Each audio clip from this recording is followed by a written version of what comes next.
जय स्वस्ति माता भक्त को दुख हरता जय भोले।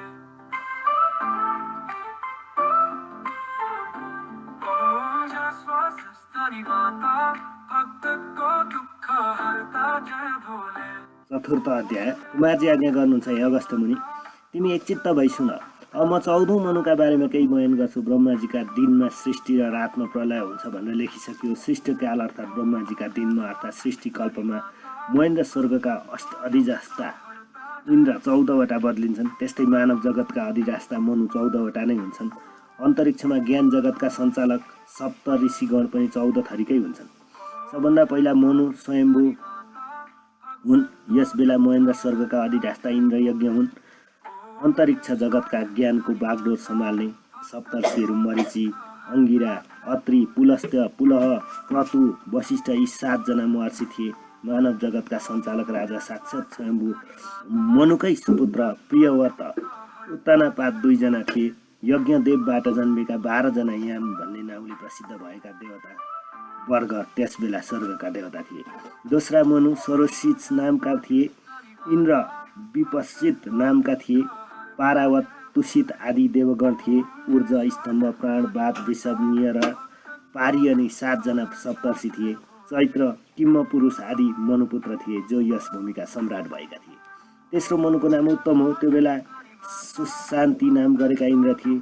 सुधाम, सत्य, जय, प्रतदर्शन औ वशवर्ती यी 5 थरी, एक थरीमा 12-12वटाको बयान भएका देवता थिए। वशिष्ठजीका 7वटा छोरा रज, गोत्र, ऊर्ध्वबाहु, सवन, अनक, सुतप, शुक्र यी सप्तर्षि थिए। मनुका आज्ञाकारी परशु, दीप्त आदि पुत्र थिए। चौथा मनु तमस नामका भएका थिए। तिनका पालामा शिवी स्वर्गमा इन्द्र भएका थिए। 27 वटाको एक बथान भएका सुपार, हरि, सत्य, सुरी नामको देव वर्ग थिए। ज्योतिर्धर्म, पृथु, काव्य, चैत्र, अग्नि, बनक, पिपर यी 7 सप्तर्षि थिए। नर, ख्याति, केतुरूप, जानु, जङ्ग आदि मनुष्य राज्यका उत्तराधिकारी पुत्र थिए। पञ्चम मनुको नाम रैवत हो। त्यसबेला इन्द्र थिए 20 भानु नाम गरेका। एक वर्गमा 14 जना देवता भएका अमिताभ, भूरतय, वैकुण्ठ, सुमेधा नाम गरेका 4 थरी देवता थिए। हिरण्य, रोमा, वेदश्री, ऊर्ध्वबाहु, वेदबाहु, सुबाहु, पर्जन्य, महामुनि यी 7 जना सप्तर्षि थिए। बलबन्धु, सभाव्य, सत्यक आदि मनुका उत्तराधिकारी राजपुत्र थिए। सरोसिच, उत्तम, तावस, रैतवी 4 जना मनु राजर्षि प्रियतम महाराजका वंशका नै राजा हुन्। प्रियव्रतका पुण्य तपस्याबाट प्रसन्न भएका विष्णु भगवानले प्रियव्रतकै सन्तानमा 4वटा मन्वन्तरका स्वामी उत्पन्न गराइदिनु भएको हो। 6औं मनुको नाम चासुक्स हो। त्यसबेला मनोजव नाम गरेका इन्द्र थिए।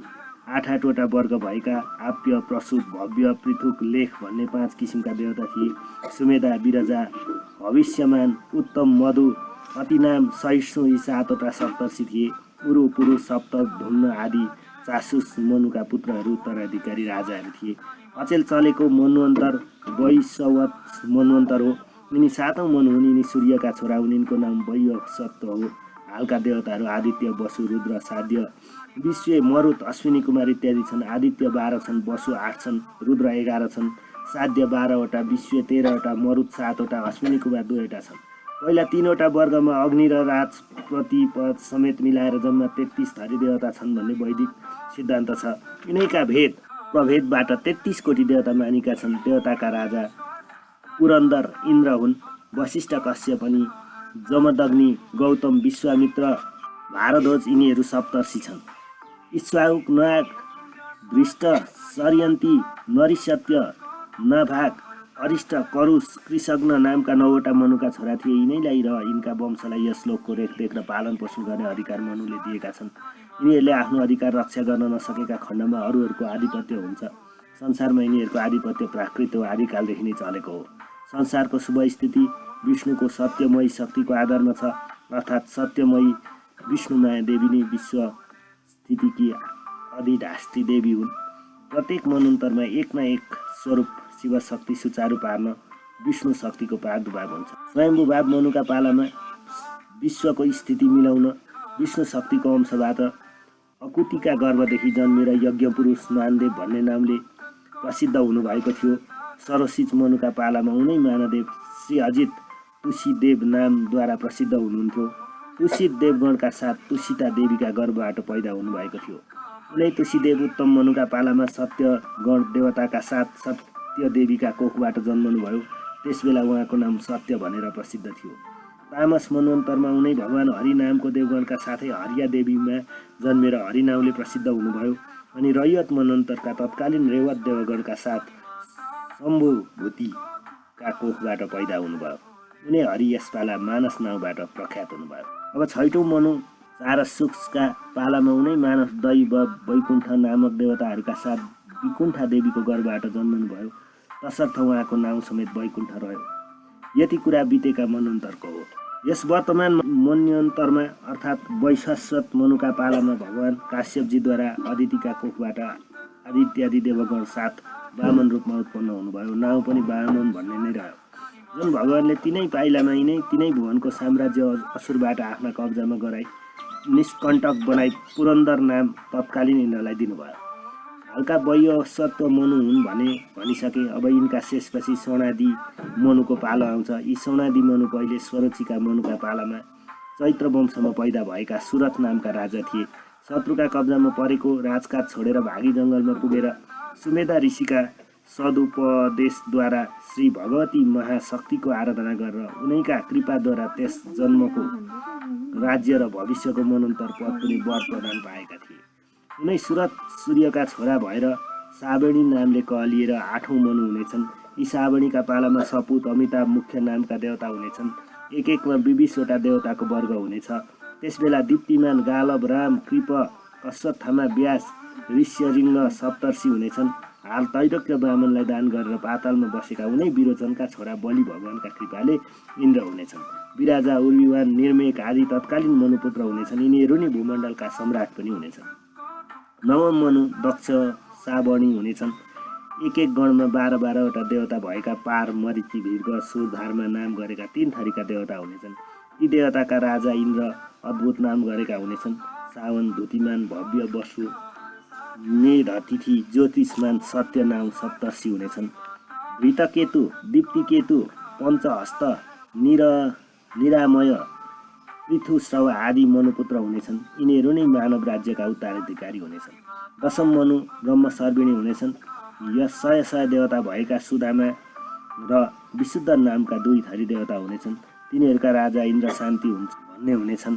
भविष्यमान सुकृत सत्य तपोमूर्ति नाभाग अप्रति मौजा सत्यकेतु भन्ने 7वटा ऋषिहरू त्यस बेलाका सप्तर्षि हुनेछन्।